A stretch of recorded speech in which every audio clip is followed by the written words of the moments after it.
નમસ્તે, મારી ચોપડીનું નામ બુદ્ધિમાન મૂર્ખી છે। એક સમય હતો, એક ગામમાં મૂર્ખી રહેતી હતી।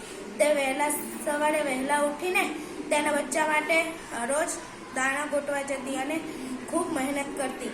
એક દિવસ તેને દાણા ના મળ્યા। તે ખેતરમાં ગઈ અને ત્યાં ઘણું બધું ખોદ્યું, પણ તેને ત્યાં પણ દાણા ના મળ્યા। તેને એક ઝાડવાના મૂળિયામાં જઈને તેને ખોદવાનું શરૂ કર્યું તો તેને એક હીરો મળ્યો અને તેને વિચાર્યું કે આ હીરો તો હું લઈને શું કરું?